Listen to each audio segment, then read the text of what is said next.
I'm Pastor Lisa Singh, and welcome to the program Issues of the Heart, Keeping It Real. Today we are very thankful for the platform GlobeSpan 24/7 has provided us to bring this program to you. GlobeSpan started with just a political program at 2 p.m. and now they are broadening their scopes by bringing on women issues, social issues, which is really inspiring to a lot of us, not just men but women also. So we are very grateful for GlobeSpan 24/7. Thank you for the opportunity to bring this program to you today.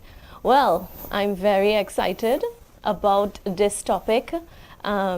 As you know, we've been promoting it, and the title of the program today is Infidelity. That's a bold topic. It's tough. It's a tough one. There are many sides to this coin.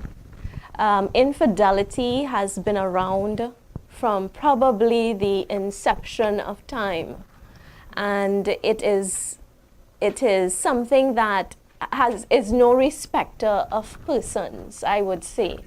Infidelity have hit the White House, to the churches, to the lay person, rich, poor. It doesn't matter your status, your position, your gender. It doesn't matter. It can happen to anyone and has happened to many people. It is a topic that is swept under the carpet because of the shame that is assigned to this, because of the rejection. It is also swept under the carpet because it has even become socially and culturally accepted in some parts of the world. Growing up in the Caribbean, I can tell you that that is a norm. It is a norm for people to have extra or someone on the side, especially in the culture I grew up in. But it doesn't matter what cultures I say, it happens across the board. And I think it happens a whole lot more than we understand. It's just that people have been silent on it. It's not something people want to talk about. And we decided, I love the fact that we have this program called Keeping It Real. It's Issues of the Heart, Keeping It Real. Why do we want to do this? Because we want to create a forum where people can have the opportunity to feel safe, to talk about the things that is so much usually swept under the carpet. And people suffer silently for years with this. And this is not limited to men or women. This is something across the board. In studio today with me, I have a special guest, Miss Tracy Can. And we've had conversations before. She was actually on the program a couple months ago with myself and Diane Madre. We had a very good conversation about letting go of the past, or don't look back. And we had said on that program, she was actually Skyped in from Guyana. And we had said on that program that we need to sit down in person and have this conversation. And I can hardly believe that she is here in person with me. So I just want to welcome Tracy to the program. I want to say thank you for being so bold in joining me in such a huge topic like infidelity. We have lots to discuss today, but do tell the audience and those who are looking online, if you are on Facebook, please, I would like to ask you to like the page and share it as well so that your friends and family can get in on the topic. We would love to have your questions, comments, bring them in, allow them to come in so that we know that you're online and you're being helped or you're interested in this. And I want to state clearly that I plan to bring this topic from every side. This is not a woman's issue. It is an issue for all people, men and women. And you just never know what might happen later on this show. You're just not gonna know. When we keep it real, you just never know. So we may have someone popping up in here that might say something that would would really help you. So Yes. Tracy, take it away, share, to let the audience know about yourself and, you know. All right, so thank you so much, first of all, Pastor Lisa, for having me, and also to Globespan. It's a pleasure being here in the studio and to sit with you. As Pastor Lisa said, my name is Tracy. I'm a news editor, a public relations Is it on? consultant. I do quite a few things. Good. And I am based in Georgetown, Guyana. I work for Capital News, and I'm also a freelance journalist. This is something I've been doing since I was 18. So Wow. I'm a journalist. That's in my blood, and I think that's what I will continue to do. And I try to use my platform as a journalist to reach the masses, as Globespan is doing, as you're doing, on different issues, and to highlight the plight of other people, and basically to give a voice to the voiceless. Yeah, I've seen quite a bit of your stories and I'm so moved by them. I was actually referencing one of your stories recently on 5 a.m. prayer about the young child who was raped. Yes. That story was so heart-wrenching. Yes, And it I was. actually had someone reach out to me and ask me, how can we help? You know, so your stories do hit home. So I'm Thank so you. pleased to have you, and I think we have a lot in common. Last week our friend Diane, she has her own show on Globespan 24/7, and she sat down with two powerful women and they discussed Women Know Your Worth last week. One of the guests, she was also the author of the book The Good Wife and the Other Woman. A very good read for those who were on last week. You know, you could get her book, I think, on Amazon.com, and of course Diane will be on next week as well. Her program info will be aired on Globespan 24/7 as we go along. So we want to dive into this topic, infidelity, and one of the questions is, what is it really? What is infidelity? I mean, we say the word a lot. Do we really know what it means? Just a definition to help our audience out and to help those who may be a little confused. I don't know how to be confused about infidelity, but just in case, infidelity is breaking a promise to remain faithful to a sexual partner. Yes? That's kind of tough in the culture that we are living in. Infidelity is breaking a promise to remain faithful to a sexual partner, whether that be marriage. And I want to keep it real because in the society that we live in, there are a lot of couples that have not taken their vows, but they are in relationships. And we can't be ignorant of the fact that that happens. People do live together. It's common law, and it doesn't take away from the fact that they consider themselves a couple. So infidelity, whether your marriage is bound by covenants that you took under the state and the law, or whether you have made your personal commitment to each other, it is in the eyes of the couple, it is considered a marriage. They are together. So it is whether be marriage vows sanctified by the state or privately uttered agreements between lovers. As unthinkable as the notion of breaking such bonds may be at the time, infidelity is all too common. And when it happens, it raises thorny and painful questions like, should you stay? Yes? Should I stay? Can trust be rebuilt? Or is there no hope and no choice but to pack up and move on? These are some questions that arise when we talk about infidelity. Infidelity is real, and the topic is so broad.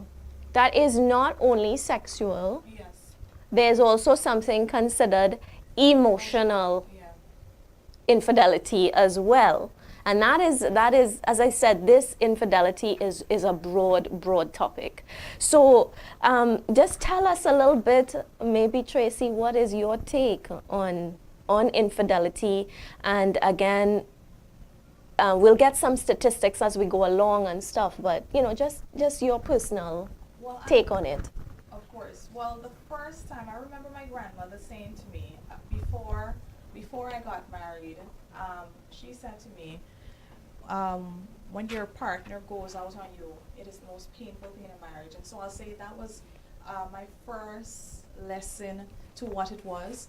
And I don't think, or maybe I could be wrong, but most of the people that I know, including myself, have been cheated on. Their partners went out on them. And it really is the most heartbreaking situation in a marriage. That's the worst thing, I believe, and I have experienced, that you can do to your partner. And as you said as well, it's not a one-sided affair either. No. But I believe that women suffer the most from it, because it's so common, it's so normal that Guyanese people say this thing. Tell us. Blow is a must. Guy, yes, it's this slang. So they're telling you, as you said, it's so acceptable that, you know, once you're in a relationship, expect that the person is going to cheat on you, basically. Whoa. So you just go into the relationship, Yes, and expecting at some that? point you're going to be cheated on. Yeah, that's why they say blow, as in cheating, is a must. Okay. Yes, and also, and again, like, I know it's, for some people it's shocking. And they say two things are certain: death and blow. And I'm telling you, these are all things that's so common with Guyanese people, that you will be cheated on and you will die at some point. Well, I mean, I could agree with the dying part, but I don't think I want to accept that other one. And that's another thing too. Like, a lot of the times, and we're told these things by the older folks, or even persons your age, and you grow with it, and it becomes common, and becomes acceptable, and it becomes normal. And so even when it happens, you're hurt, you're devastated. But to an extent, it's like you were prepared for it, because you know at some point your husband is not going to be faithful to you. So I think that's a issue in Guyana, that, you know, we need to say, you know, this type of behavior is unacceptable. Instead of, it does happen, it's a part of life, it's reality, instead of sort of promoting it, that it's going to happen, and when it happens, you have to move on with it. I mean, that's shocking. At the same time, that, yeah, it's like me telling my kids, yeah, you know, when you grow up, somebody's going to cheat on you, so just expect that. I find that to be very limiting. And, Yes. you know, one of the sayings that we have in church is that I say, is expectation is the breeding ground for miracles. So if the expectation that I have could grow something powerful, then if I have a negative expectation, Yes. then that's also going It's to gonna grow. manifest, Because yeah. there is also something called the law of attraction, and Yes. that is it's a law. It is existent whether we like it or not, and we have a way of pulling those Very things true. that and you're right, even if that's what they say in Guyana, well, we use another word. I don't know if I could say it on here, but it's Or keeping it real, Yes. right? So we call it a horn, Yes, you know? I've heard about that. So then they will say, well, you know, he or she was whatever. I mean, I have to, It's a term, and that's why you said we're keeping it real. And yeah. so we have to use our slangs. These are not, you know, bad words. It's a Guyanese slang to say blow, and Yeah, a Trinidadian slang to say horn and whatnot. And people understand, like, Yeah, and I is guess what it that is. kind of makes it a little easier for us to deal with when it's not, those words are easier than saying infidelity. Infidelity. Yeah, but I hear what you're saying, and the expectations, and here is, let's just go back to the history of this thing. This started happening way back when. In our culture, I know my grandmother, my mother, all had this done to Yeah. them, but they stayed and they suffered through it silently. They had no one to talk to about it. Yeah. And somehow, as women, we have an intuition, but somehow we also kind of silence that intuition. It's like, and everybody else know that's happening outside but you. But that's the craziest thing, that if that's happening indeed, everyone knows, and it's as if you're protected Yeah. against it. I don't in know this if it is bubble. that. I don't know if it is that we don't know or we choose not to know. Sometimes. Sometimes there are people who suspect, but they prefer not to know because the pain is going to be greater as against, not confirming it. Let's just leave it as it is. And then you also said with your mother and your grandmother, they suffered through it silently. Same with a lot of Guyanese women. They're told actually to stay with their partner, and their mother will say to them, all right, do you know how many women I had to deal with? Like my grandmother would tell me she was running through Canefield beating women for my grandfather. And she was like, you're not going through that much. You are not going through as much. You're not running through Canefield looking for people and all of that. It's absolutely true what you're saying, because my grandfather, and I'm being so open, he just had a whole another family.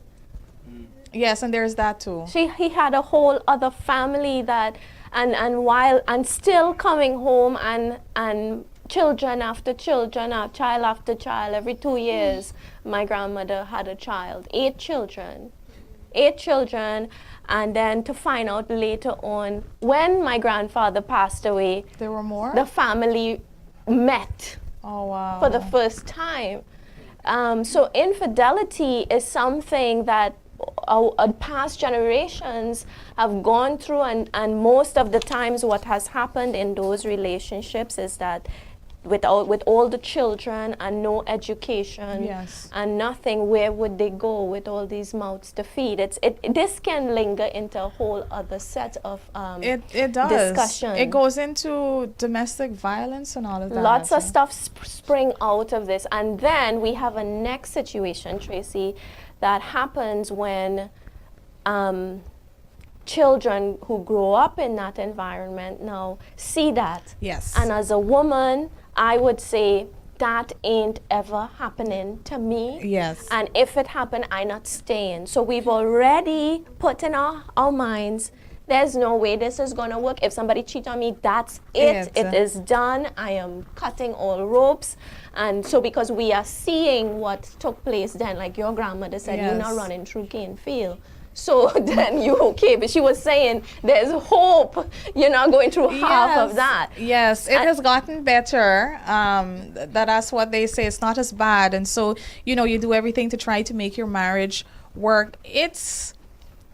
You do, and then it does lead to a lot of people, they don't have the tolerance, where indeed as a young girl you see your mother going through something like that, and you're already prepared, you've prepared yourself, I will never go through that. You enter into a marriage, it happens to you once, and you walk away from your marriage, and it leads, obviously, as you said, to divorce, and then there are the older folks who would blame you and say you have no patience. And this type of thing is accepted. So it's so complicated, because people can be so judgmental when you make a decision in your best interest. And even more complicated for the people who have children. And just talking, as I said, it's not an issue that is limited to women. Yes. It has also happened to men, where again the results are surrounding again, growing up in an environment where women see this happening to their mom, and then they decide, I'm not, and they put up barriers, and sometimes they, before that happens, I'm going to do it to you. Yes. Are you understanding? Yes, It's so, this woman grows up seeing this happening. It's sort of like home. vengeance. Yeah, and she's saying, I'm not going to, before you do it to me, I'm going to do it to you. And so you have women cheating as well. And now there's so many other factors surrounding this. Listen, guys, if you have your questions or comments online, we would love to hear them. We just dialoguing here, opening up the conversation. This conversation will go on for a couple of months. A couple of shows, because it's so broad and so wide and so deep that we cannot cover this in just this sitting. Yes, we can. But one of the things that I wanted to ask, like I brought on some stuff from Psychology Today. They have topics that I like to read about, especially if I'm talking about a topic I want to know stuff. So they asked the question, who's having an affair? Who's having an affair? And the results was that Some 90% of the 3,400 participants in a recent survey considered infidelity as unacceptable. 90% of people today thinks infidelity is unacceptable, and that's a good sign, a very good sign. So there's a 10% of this society saying it's cool, and that's hopeful. Yes. Isn't that hopeful? I mean, I think that's hopeful. And they said, yet among heterosexual married couples, 20 to 40% of men and 10 to 25% of women stray in their lifetime. Now, while it sounds sexist and it sounds like, or it's one-sided, the results or the statistics does show there is a higher percentage of it happening among men than women. 20 to 40% of men and 10 to 25% of women stray in their lifetime. Overall, the percentage of both men and women who engage in extramarital sex has increased over the decades. In years past, many more women remained at home, at the home front. So, however, today, half of the workforce is comprised of women. Yes. And let's face it, co-workers,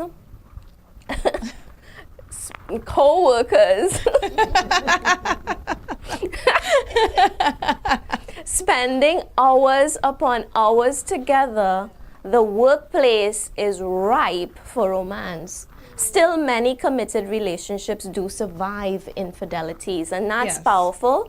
But it's a good sign, Tracy, that we have a huge percentage of people saying that infidelity is not acceptable.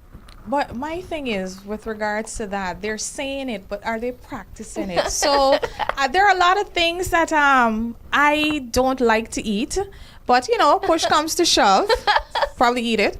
But I'm not saying that's not with regards to cheating or anything. But there are a lot of they're saying that I'd love to see this 90%. Like where are you all? So where? So, you know, yes, I think it's easier for them to say that because I don't think that's reflective in reality. Yeah. Well, I mean, it was only based on 3,400 participants. So we have to, but I mean, based on that, you're still getting... Yes, of course, positive. Infidelity has increased, though, over the years, simply because before, women were at home. Now, more women are becoming on the workplace. Yeah. So there's different forms of infidelity, as we were talking about. One of them, of course, which constitutes a definition, is being sexually, having as another sexual partner while being married. Now, one might say, well, what is that? You know, what constitutes actual infidelity? And this, they say the line between innocent, playful flirtation and downright betrayals is elastic. So there are different definitions. So some people think that it's okay to flirt. I ain't doing nothing. It's innocent. But it leads to infidelity. Come on. So you're opening this door. And you want to play games, and then you get yourself in a situation that you cannot control. And then you see the thing, especially too, and of course I have to get back to Guyana. I think a lot of the time women now, they feel empowered to cheat, unfortunately. Because as you said, they're working, and in Guyana, women are doing any and everything as against, and this is in the world. Obviously, they're at the gas station working, they're driving trucks and all of that. So, and then it also comes back, they feel like they had to take revenge out on these men. Again, that's a very good point. Unfortunate, and to have that type of philosophy, because at the end of the day, you're doing yourself a disservice. To think that you're going to take revenge out on a man, where, how? And that's where another set of infidelity takes place, because you did it to me, I'm going to do it to you. Or somebody did it to me before, and I have to get even. There's not much talking about, let's work through this. Yes. And then they're saying, some people argue that confiding in anyone other than your partner can mean betrayal. Now, that's kind of sick. too. In That's another level of it's another level of control here. I mean, infidelity, as they say, it's elastic, and it depends on how people view it. Even too much interest in another person's social media postings can amount to a breach of trust. Yeah, imagine your husband all up on somebody's page all the time, checking out their pictures, liking the pictures, double tapping. That's a no. And you ain't even get one like on yours. Well, no, that's a problem. That's a problem because you can't be showing charity starts at home. Okay, let's just charity starts at home. I love this discussion. And then they said that, still others think that chatting online or otherwise approaches a problem. There was no sex involved, so what is the issue? Women are emotional beings. That's right. So if you're going to be chatting with someone of the opposite sex constantly, you're building a bond with them.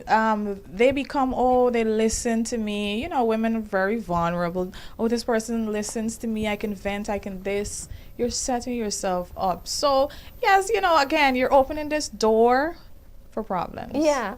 They went on to say it all depends on individual perspective. Women in general, as you just said, are more concerned with emotional involvement. And that's how we are built. Women are emotional, while men deem sexual interaction as deep duplicity. Yes. In reality, any activity that takes place without a partner's knowledge may lead to problems down the road. I would say yes. It possibly could, but then I think usually that applies to the men, and maybe I'm being biased, but no, but truthfully, let's dissect that. Women are more emotionally we are more emotionally involved. We are emotional beings, as you say. We like to feel and know and sense. Be reminded and reassured. So we have a lot to do. Our emotions have a lot to do with someone being faithful to us. Yes. Whereas a man, and we have to understand this, men are driven by their sight, their vision move, their sense that makes them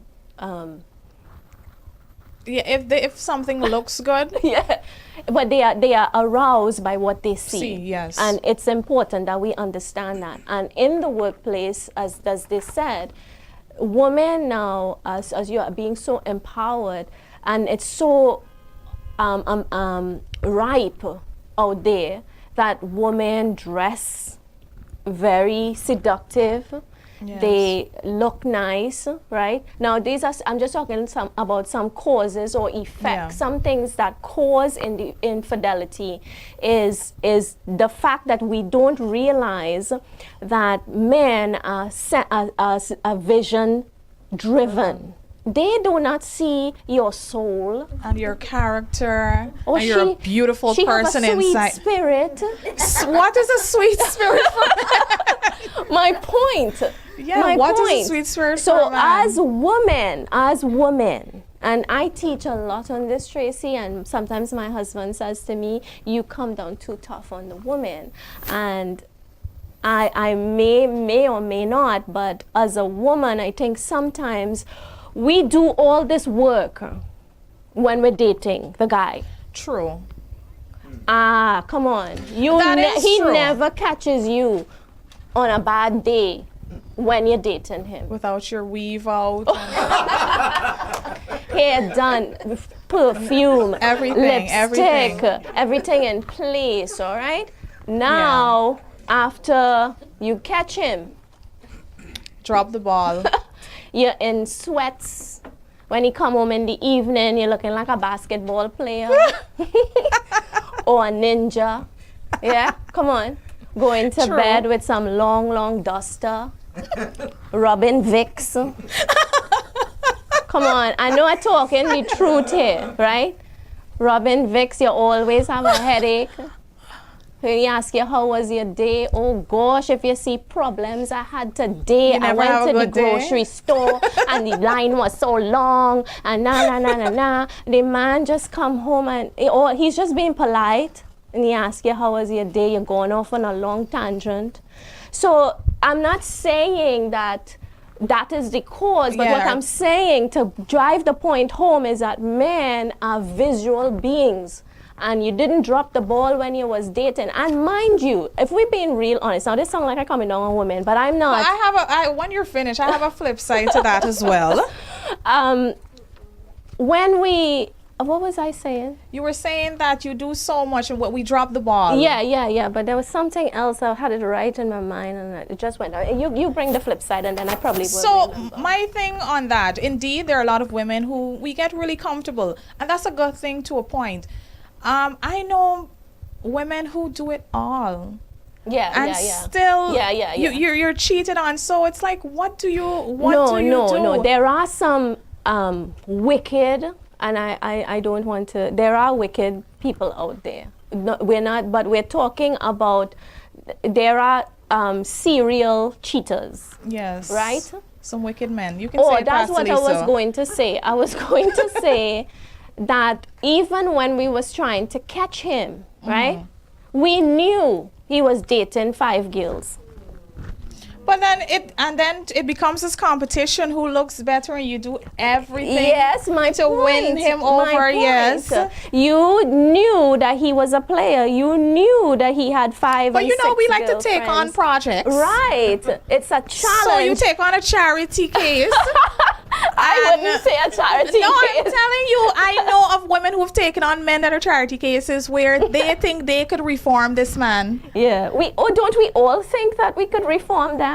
Yes, I think. Come on, honestly. Yeah, we do that. I can change him if I love him enough and all of that. I'm not your mother, but love is more powerful than what he's doing right now. So we enter into the relationship with an image in our minds that we can do this, but when the reality hits, we expect that marriage, just we wave a wand and on the marriage day you say your vows and boom, very true, he is all of a sudden the man you imagine in your mind, even though you have evidence that he was a player or he was liking lots of girls, or he flirtatious, but somehow that marriage day is supposed to eradicate that whole personality of the person. Now this is tough saying, but I can say it because I've been there. I know what it is to have a picture of, to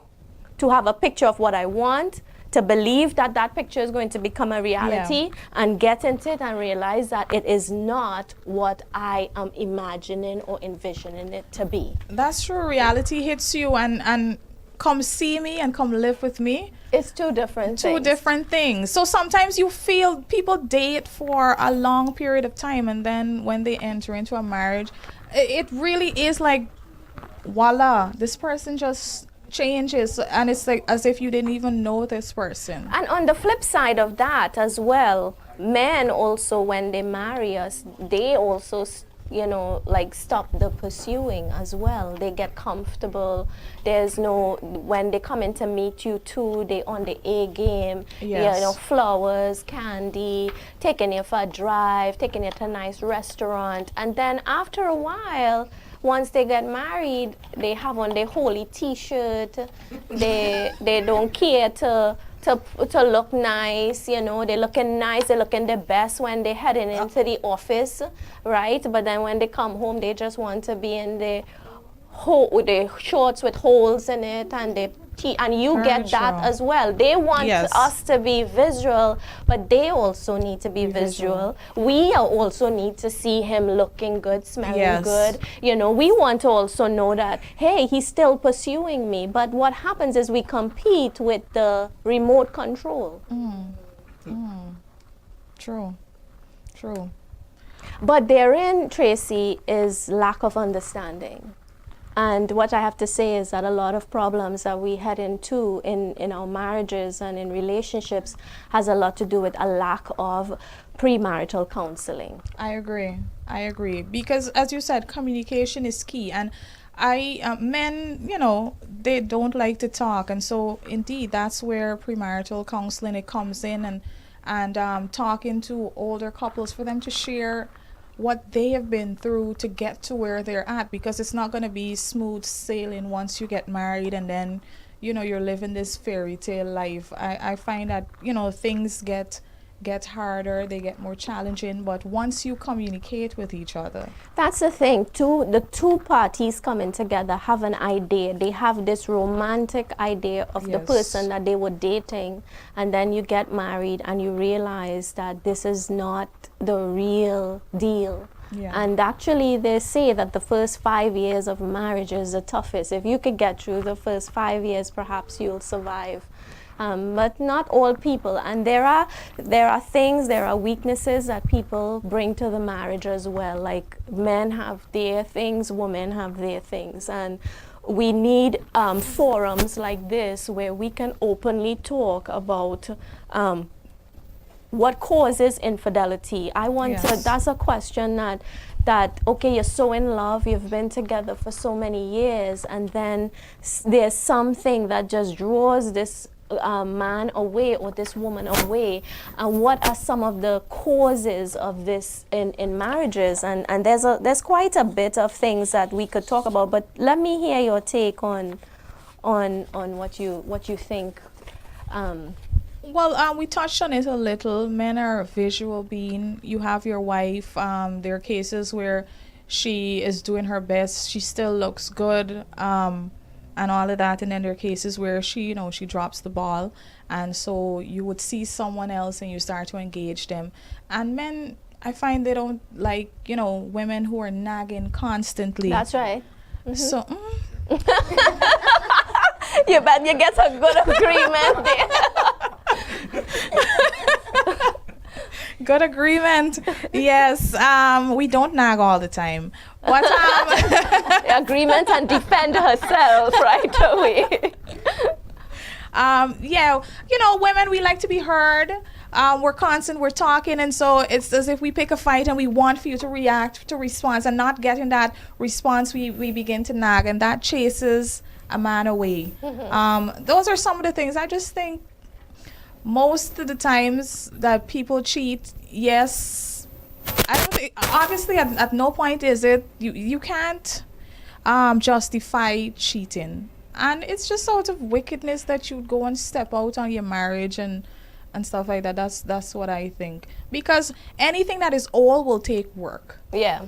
So there's not going to be that excitement throughout your entire marriage. There are going to be low points and all of that, and of course you need to understand, if you're going to get into a relationship with somebody else, of course it's going to be fresh and exciting and new, obviously. Yeah. But then it's going to get to the point where you have to put in the work as well, so it's going to get back to the point that you're already at.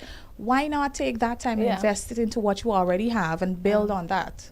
Well, I mean, that's a very good point. But we live in a society where everything has to be now. A quick fix. Very true. And there's no long-term things anymore. People just, it's not working, let me just, you're not doing what. And then again, we go into the marriages and our relationships. This is just a spiritual side of it, being a pastor and teaching on this for so many years, and being a wife myself. I've been married to my husband for 15 years.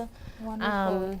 But it was a long road, and I was married before, and I got divorced I was married at age 23, and I was divorced 6 years later. Again, so I know what I'm talking about. It's not something that is just by the way. But I do have some statistics here from Trustify, Trustify.info.com. And it's some infidelity statistics. So let's just hear what they say. They said that a survey of 200 men and women explored the state of infidelity in marriages, including the causes and effects. So they said earlier this year, we interviewed one of the private investigators in the Trustify worthy. People hire. Yes. This is how extensive infidelity can go, because private investigators are making money investigating infidelity. Some of us are normal and calm. We don't go that road. But and some of us investigate ourselves. We don't hire nobody. Being a journalist. And social media has truly helped us to be good investigators. Just check on how much likes this person's picture. Oh, shucks. So they said that earlier this year we interviewed one of the private investigators at the Trustify Network who estimated that 90% of his surveillance cases centered around infidelity. 90%. So we thought about how to act being unfaithful to a partner has evolved, especially with the advanced forms of connecting through social media and other electronic messaging format. So I have some statistics that Devin will put up for you. And they said this led us to creating our own infidelity survey. And with just under 200 responses, we got a clear picture of what infidelity looks like in 2018. Some answers may surprise you. Of those who admitted infidelity, 55% of male respondents cheated on their spouse with 5 or more people. That's a lot of people to invest time and all of that. That is a lot of work. 50% of our female respondents admitting to cheating with one person. So you see this thing, I mean, men just have to one-up us or 5-up us. 5-up. But 55% cheated with more than one. And that's what you call a serial cheater. Because you can't, that was no mistake. No, 5 times? No, that's no mistake. That is what you call a serial cheater. No, 50% of female respondents admitting to cheating with one person. So almost half of the women cheated as well. This is because of the culture shift. 32% of men met the person they cheated with online, either through social media or a dating service. Why are you on a dating service and you're married, man? Well, I mean, this here is America.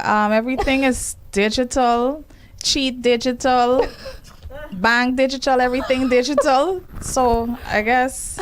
Then they said 22% of the women met the person they cheated with in some sort of social setting, like a bar or a party, or had a previous romantic connection to that person. So the women prefer it in person rather than online. 23% of the men said the leading cause of the affair was due to a lack of sexual satisfaction. Now that's a topic by itself. And 28% of the women said the cause of the affair was due to a lack of emotional satisfaction.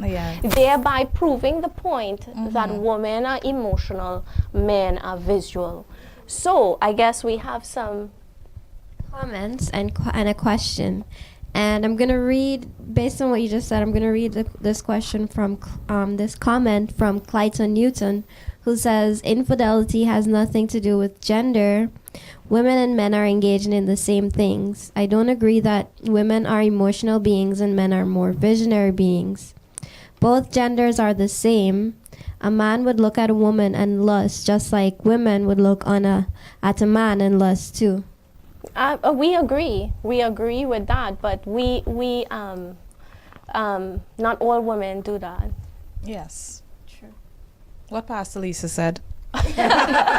Not all women will look at a guy and just unravel him like, I want that. Like, no. We look at his hands, maybe.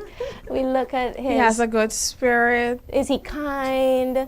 Is he kind of like the guy who's gonna ride in on a white horse and save me? That type of thing. And then cheat on me. Those are the kind of things. So yeah, I mean, I'm grateful for his opinion. Of but course. As a woman, even though it's not gender, we are made differently. We have different needs, and we don't always go by what we see. We need to hear. It takes us a while to get going. It takes us a while to get going. Clayton. But you guys get going. Very fast. Is that too real or what? Go ahead. Joan Collins says a woman must have respect for her body that is her temple, and it's not to be used for revenge. Come on, that's good. Thank you for that comment. Yes, Miss Colin. And it was something I was discussing before I came here. Sometimes it's unfortunate. I find that women who do not respect their body, and and that again, I'm not judging you. That is your prerogative. That is your body. You get to do with it whatever you please. And of course, I have my views on it. But a lot of the times, women who have multiple sexual partners, they were abused, I find, and so they don't feel worth it as well. So there is that factor as well. But definitely agree with Ms. Joan. Your body is sacred. Yeah. And are you going to allow anybody to come there? So definitely. Agreed. And the question is from Ramona, who says, what advice would you give to the spouse that was cheated on, who chose to stay in the relationship and work on it, but has the constant reminders of the infidelity? Yeah, that's a tough one. How about we bring Mr. Singh on to answer this question? Come join us.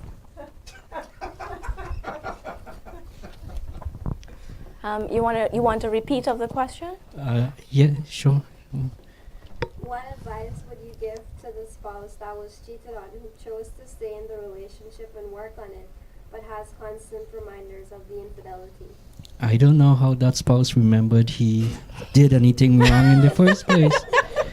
I mean, if For those of you who are joining us, this is my husband, Mr. Singh. Thank you, Pastor Lisa, for having me in your program, and Tracy.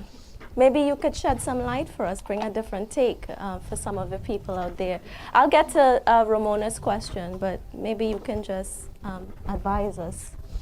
Well, Pastor Lisa, I want to say that men do have vision, and we have vision to work and to provide for our family and be successful. But in that process of having that vision, our eyes tend to drop lower sometimes. Yeah. So, Perspective. right. And secondly, Pastor Lisa, you mentioned about the statistics being that many men that are performing this infidelity.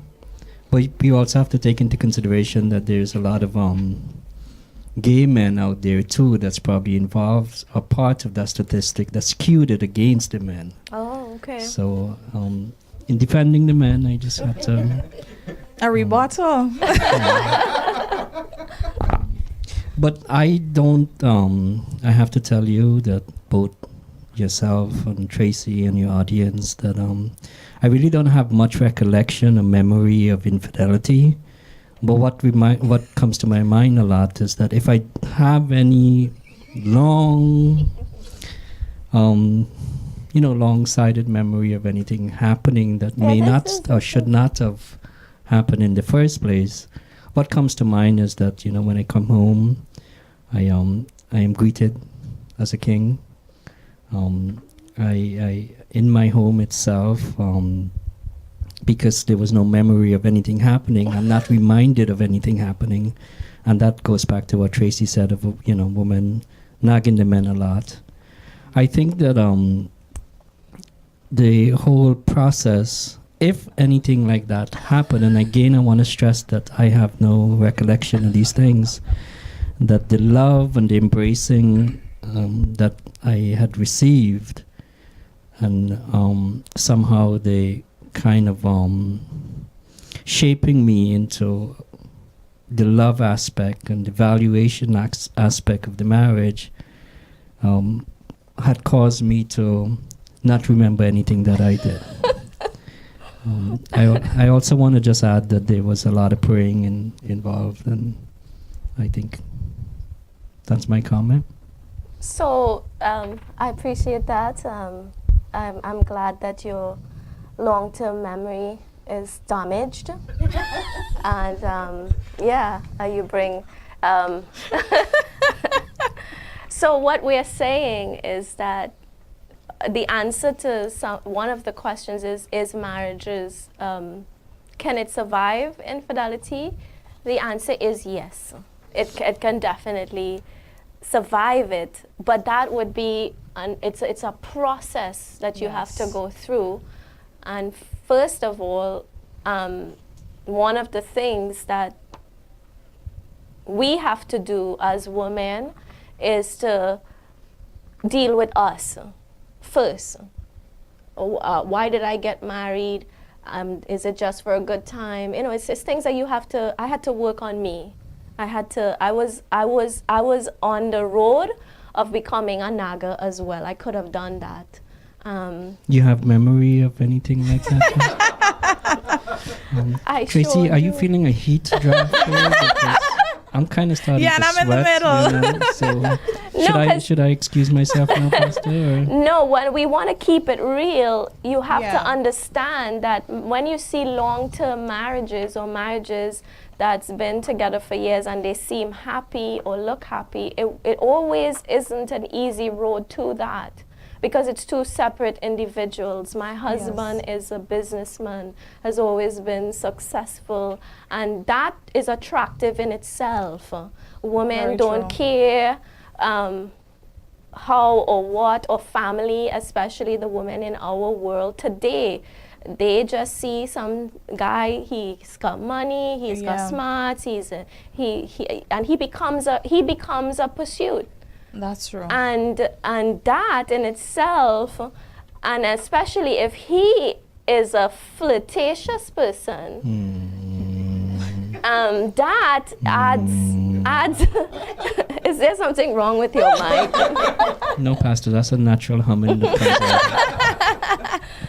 And there were issues when I got married. I knew who I was marrying, and I thought to myself, my love, and the way he chose me.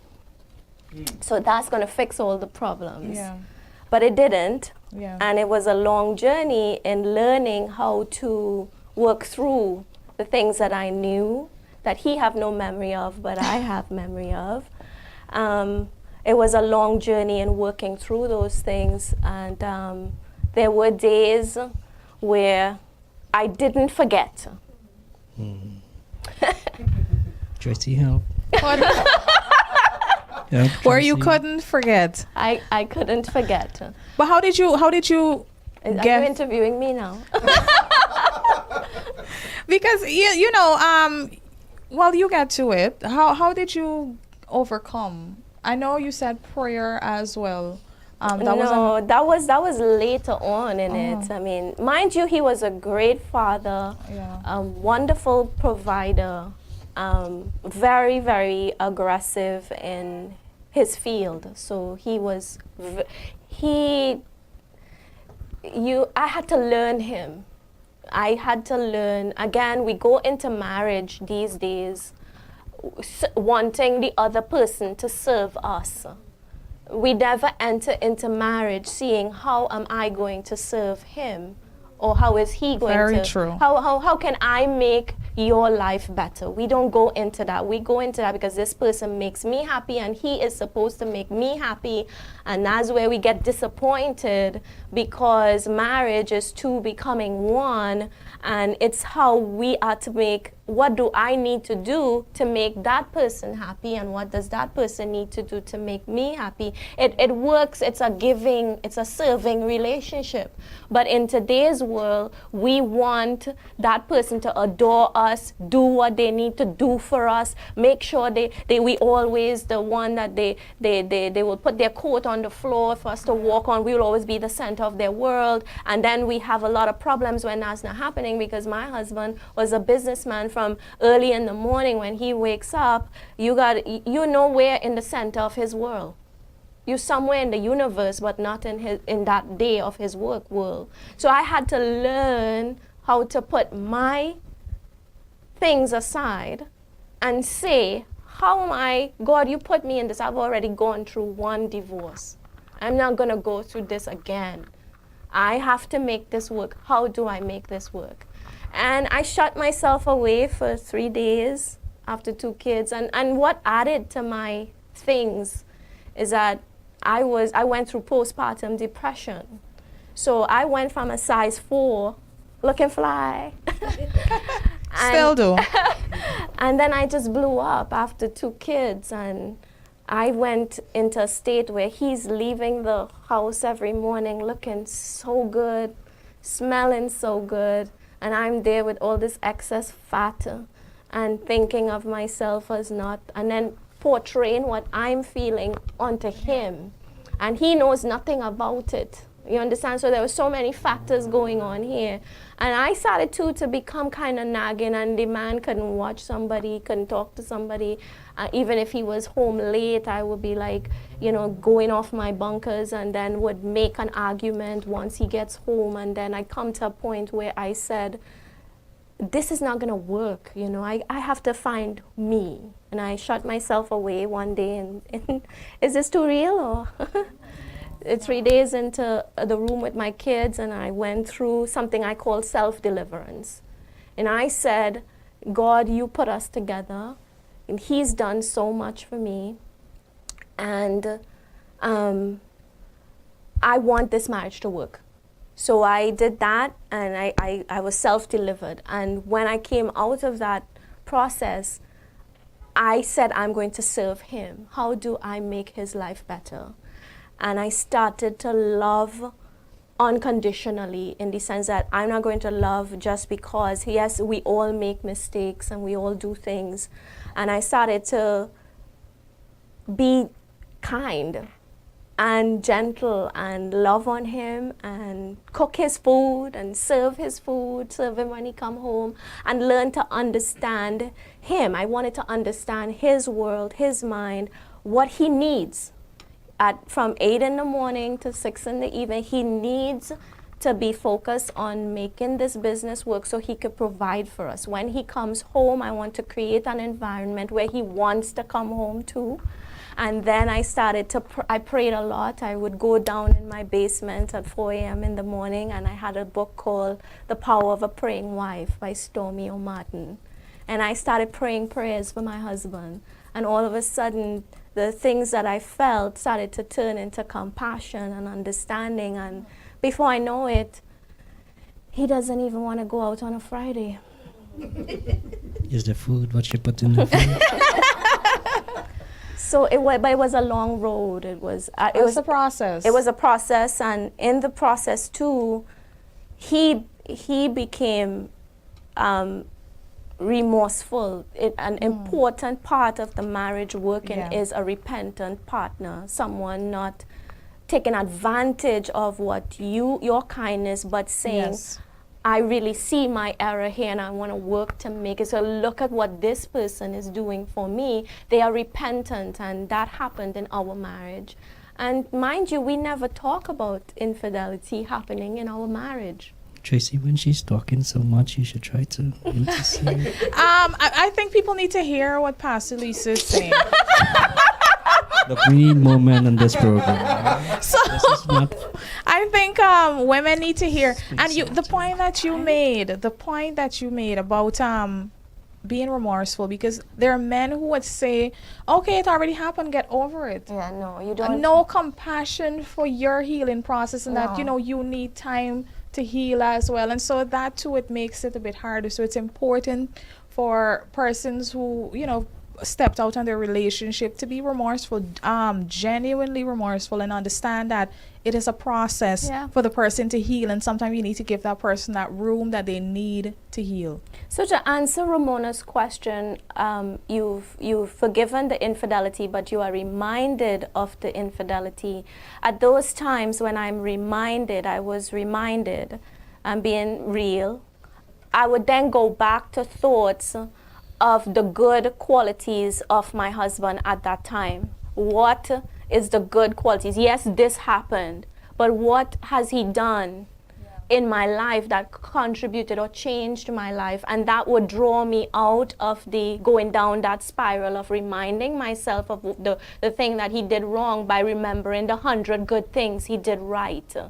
And if we don't ever come to that place, you will constantly have that at the back of your mind. Bitterness will ensue, unforgiveness. You will start up arguments as unnecessary. And guess what? This person that it happened with is already in his past, and you're allowing that person to come into true. your present and ruin what you have now. That's gone. It's done. So what you have to do, that's how I dealt with this, and that's my advice, is to pull or draw from the good things that is, or qualities of that husband, and bring it to your remembrance constantly. Yes. So that's for that question. Mrs. Singh? Anything to add? Well, I just want to say to the men out there that if you do have a memory problem and you want help, please tell your wife all the things that you have done wrong, and you'll be reminded.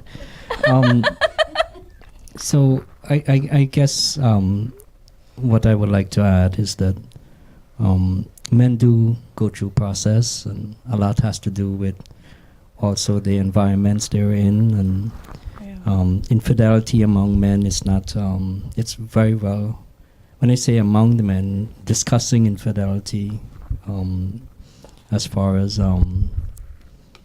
among the men, some may see that, not all, but some men see that as a additional feather in their cap. Mm-hmm. I want to tell most men out there that, again, I'm not talking clearly from too much experience, but just saying that appreciate what you have at home. The grass always looks greener on the other side. Take into consideration the feelings, though, because you could never repair in full the hurt that you have caused that person, and not necessarily only your wife, but also before you're married. Yeah. You probably have been in many previous relationships, and the hurts that you have caused those girls. Yeah.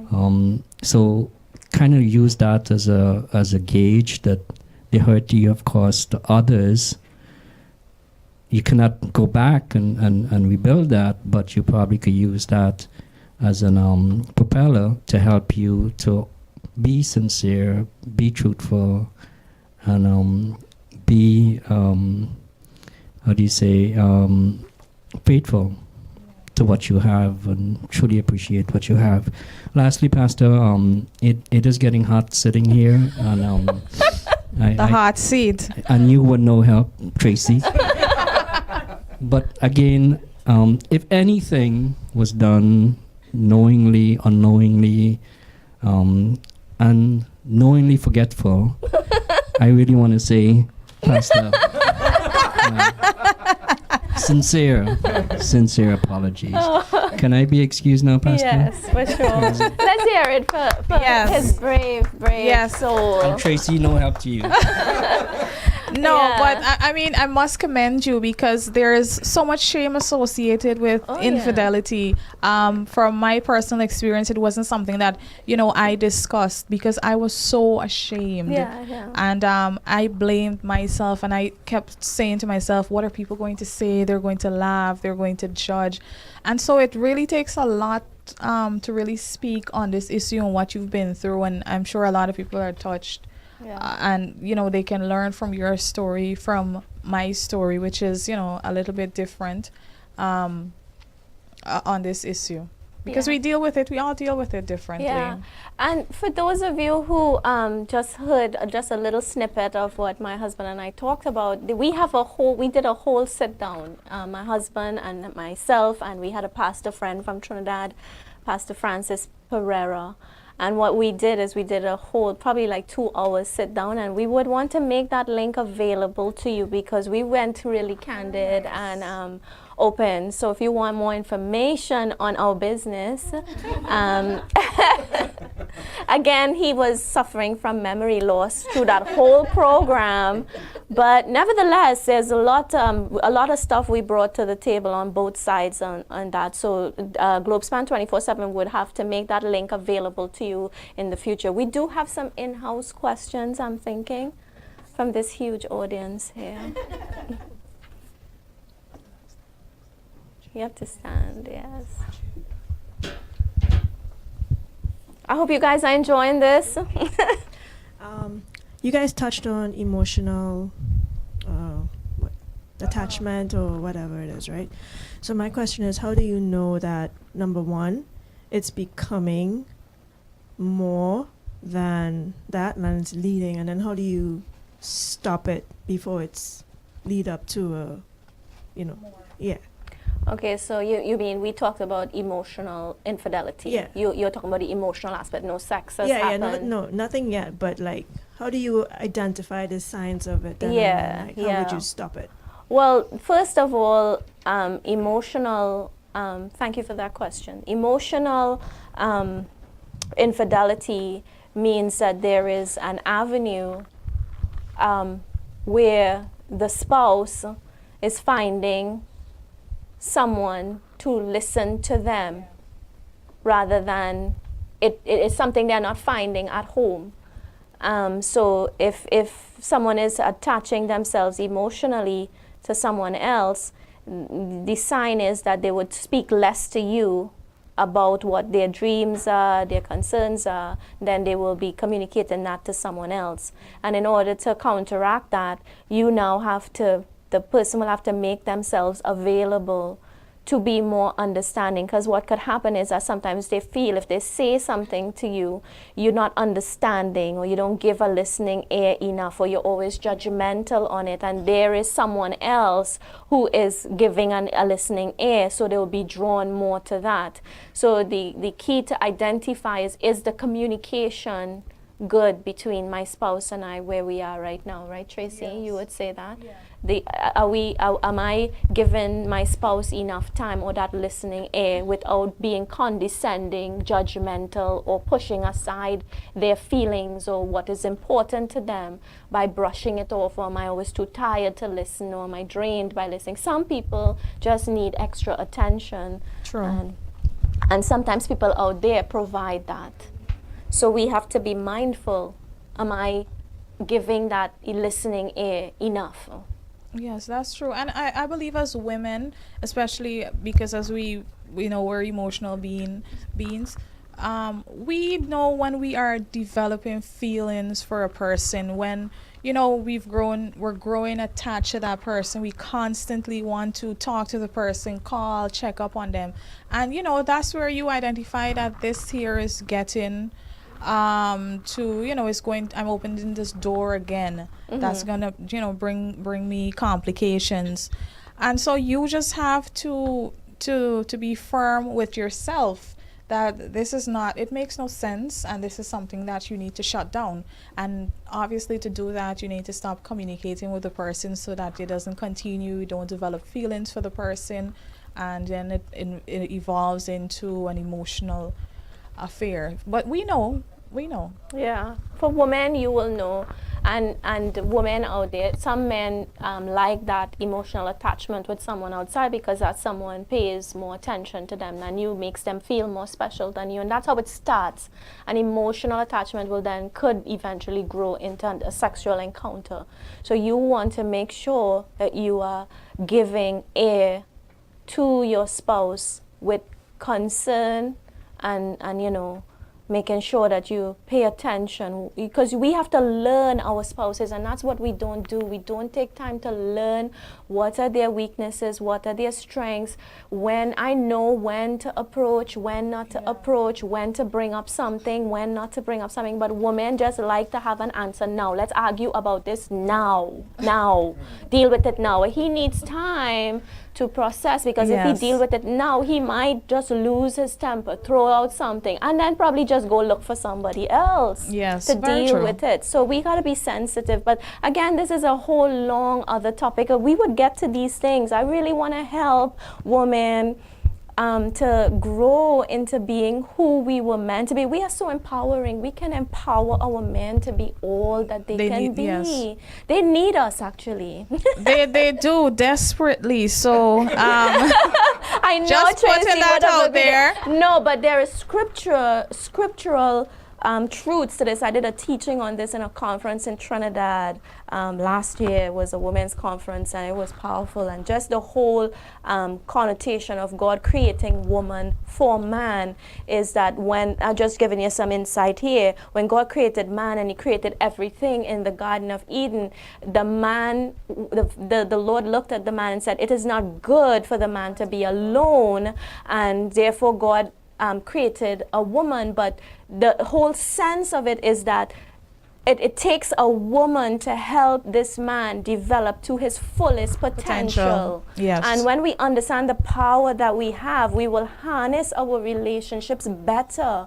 And you see, man cannot develop their full potential by going to the gym alone. Yes. Man cannot develop their full potential by playing pool or drinking alcohol or doing sports. Their full potential, understand the depth of this. This is a scripture. The full potential of a man is developed with the help of a woman. That is the whole connotation, that man should not be alone, and God created us to be one. So we bring something to him, and then when he comes to his full potential, he adds so much to you. That's why I could do what I do. Go ahead, we have another question. For the women that were cheated on, I've been around so many of them, and I've seen where they were at a really low point, thinking that they're not worthy, like they're not beautiful, and what was wrong with them. And what advice would you give to that woman to get out of that deep, dark hole? Tracy, you go with this one. When something like that happens, of course, it dampens your spirit and your confidence. And so then again is where you do a lot of self-examination and a lot of reassurance to self that this is not my fault. Once you know for a fact that it isn't your fault and you've been doing all that you can do, and just continue to trying to build yourself, to try to be a better person, and to motivate yourself, because again, that too, as I said, it's going to dampen your confidence and your spirit. But then you have to do a lot of work within self. If you've got to lock yourself away, to build yourself up, to reassure yourself that you are worth it, you're worthy, whatever has happened is not your fault, and that you will rise from this. This is just another stumbling block, but you're going to rise from it. You're going to be okay. Yeah, good. Does that answer you? I guess that's how I dealt with it. I locked myself away and I dealt with me. And I brought the spiritual aspect into it as well. Prayer helps a lot. Just learning who you are. Unless you learn your value, you can never really, you have to learn who you are before, because if you wait on somebody to add value to you, when infidelity happens, that's it, you're done with. That's why so many people commit suicide after a relationship is broken, or they become hateful or bitter because they didn't understand their worth. And locking away and finding my worth in prayer and meditation and reading books, and that's how it helped me, for sure. Okay, I guess we have some comments, so Kimberly is going to bring some comments for us. From Shanaza Jabbar, she says, personally, I don't think it's repairable after infidelity, but that's just my thought process. Well, thank you for her comment. And Joan Collins would like to address the abuse in marriage that leads to submissive and low esteem partners. Well, that's a thing that we would have to do for a whole other show. Yeah, but we would definitely keep that in mind. But we do appreciate the comments. Anything else online, or we're good? Okay, good. Well, we have some more time. I guess we have a few minutes. Is there any questions from the men in house? Yeah, we have a question from someone in house. Thank you, Kimberly.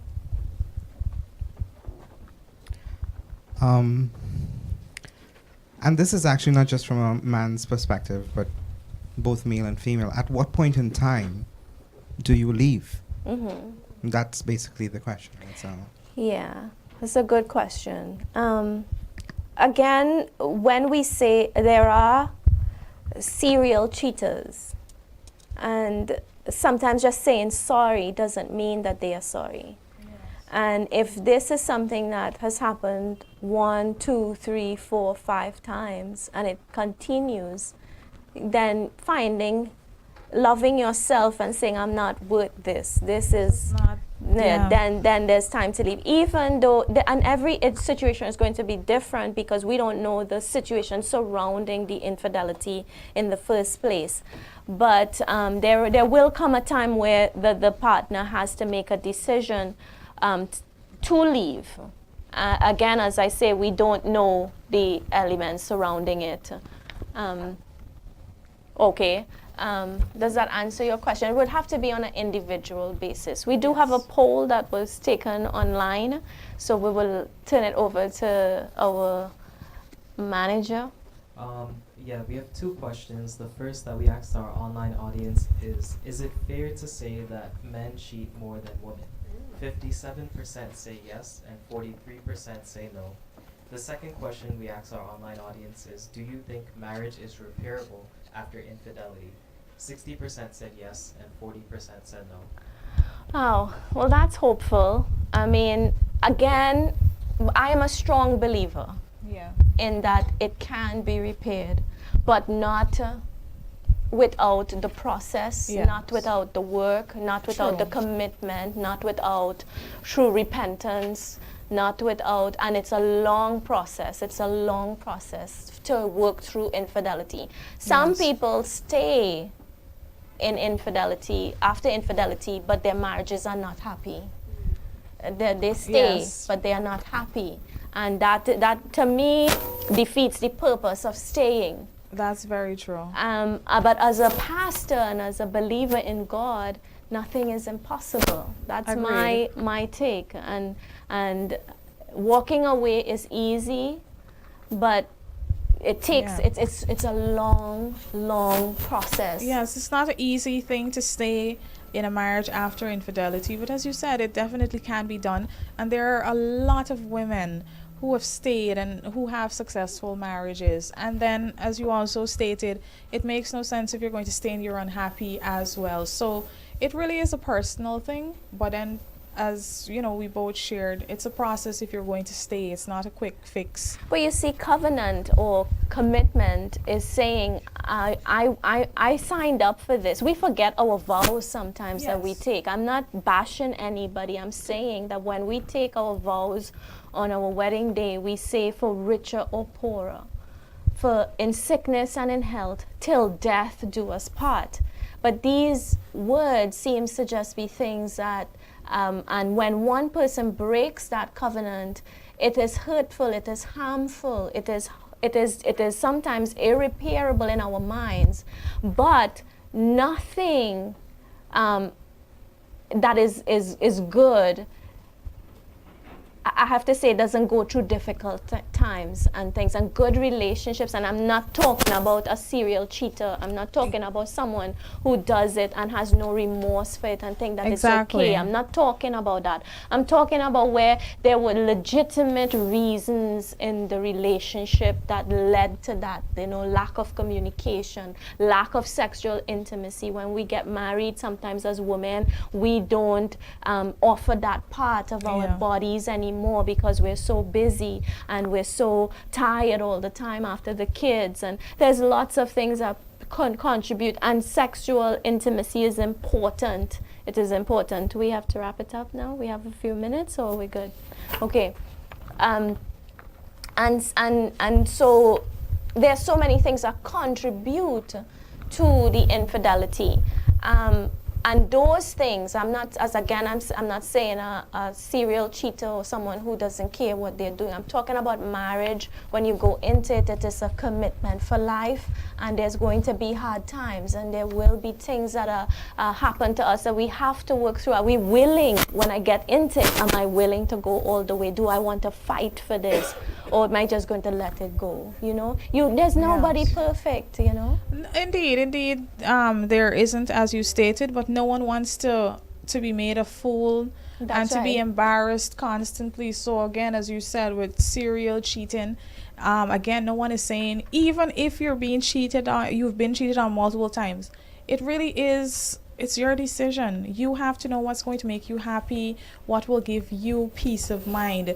But don't rush either into making a decision while you're angry or while you're hurting. Take time, if it is to come to terms with yourself, and make a decision that's best for you, and seek God's face as well when doing so. I would definitely say don't throw in the towel without some work.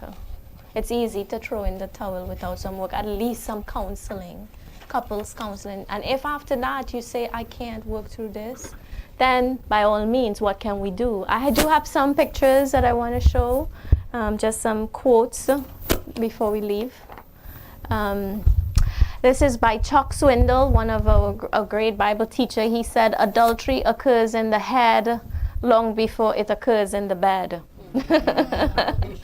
So it's something Very that is true. well thought of. You don't just wake up one day and say, I'm going to commit an affair today. I'm going to commit you don't. It's thought process. It starts off as sometimes emotional, and then it goes on to something else. I can't really see that too well, but I think it says cheating isn't always kissing, touching, or flirting. If you gotta delete text messages, your partner won't see them. See them. You're already there. True. That's just food for thought going down. A huge mistake we make in relationships is when we confuse a real person with the image of them we've created in our minds, which is what I said. Before we get married, we have this, and then when we get married, the image on our heads is not who they are. We have problems. So this is just a picture of the covenant and what I believe. I believe the Word of God really helps keep marriages intact, and keep infidelity can be worked through if it goes through the process. Let's go on down. And the last thing I would like to say to the listeners or viewers is that you trust in the Lord with all your heart and do not depend on your own understanding. Infidelity, you can't depend on your own understanding, because our understanding will drive us to commit murder. Seek His will in all you do, and He will show you which path to take. So when you truthfully bring God into that infidelity situation, God will tell you, okay, well, go left or go right, stay or don't stay. You'll get that. Don't lean on your own natural understanding. So, Tracy, any last comments? I would just like to, advise women who are going through this. Of course, it's a confusing time. You don't know what to do. See God's face about it. Get counseling, and do all that you can do to make it work. And then if that doesn't work, well, you know what to do. I do have some resources that I just wanted to say to you, that after this program, if you're in a state where you've dealt with infidelity or you're unsure what to do, there is a website that we have made available. It's called marriagetoday.com, and it's by Pastor Jimmy Evans. All the resources that you will need. You could type in the word infidelity and you'll get information on there of how to work through it, how to deal with it. I also have a book that's called, not my book, but I'll recommend this book by Lisa Tursuk. She went through major infidelity in her life, and oh wow, I couldn't imagine. She was with probably a serial cheater, and they just got married again. They renewed their vows again recently, and she wrote this book, It Wasn't Supposed to Be This Way. So I think it's a good resource. I have another resource. We don't have the book cover up, but for those who are looking to work through the intimacy issues in your life, your marriage after infidelity, there's a book called The Sex Experiment by Dr. Ed Young. It's a 7 days sex experiment, because people are lacking that in their marriages. Imagine 7 full days. I don't understand. I can't. But nevertheless, it's a good resource for for those of you who want to get help in these areas. And of course, if you would like to reach out to me, you can always inbox me on Facebook, and I would love the opportunity to just help pray with you and stuff like that. I do have my own books. It doesn't deal specifically with marriage, but it deals a lot with your self-worth, who you are, finding your purpose. So I have 4 books available on Amazon.com, Created on Purpose, for Purpose, Words, They Become You. I have them available here. I should be showing you it. It's Created on Purpose, for Purpose. Can you just pass me those? Let's see. Thank you. Words, They Become You. This is very powerful in changing your speaking. After I've gone through so many issues in my own life, I've penned my own experiences. This is a devotional, Issues of the Heart devotional. This will help you daily with different topics, subjects that you are going through in your life. And this is my most recent book, The Scandal of Identity Theft. This is a very good read in trying to find out who you are. So all of these are available at Amazon.com. And if you want a copy, just inbox me and we'll make arrangements of how to get it to you. Having said that, do I have a few minutes just to pray for the audience?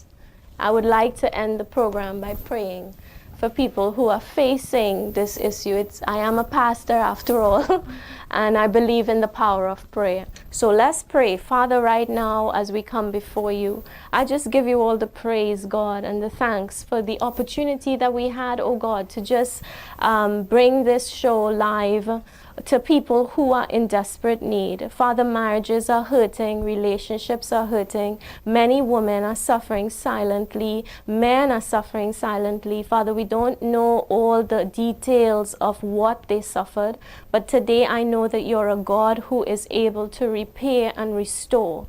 You are a God that can bring hope. For those whose marriages have ended because of infidelity, we pray for new beginnings for them, oh God, that they will rise up out of this situation and condition and not let it ruin the rest of their lives, oh God, that they'll be able to start afresh again, and you'll do something new in their lives. For those who are in marriages and dealing with infidelity and haven't gotten a hold of how to really come out of it, Father, I'm praying that you will open up a door for them to be counseled, for someone to listen to them, oh God, so that they can work through these feelings of bitterness and unforgiveness, oh God. Father, we just pray for men and women both, that they would have a revelation of what true love is in a marriage and be able to work through this. In Jesus' name I pray, amen and amen. Well, thank you to Globespan 24/7 for having us on today. Until next month, I'm on the last Saturday every month. And remember, Diane is on next week, Saturday, and the program to follow will come with the information. I have a video to end off. Please take a look.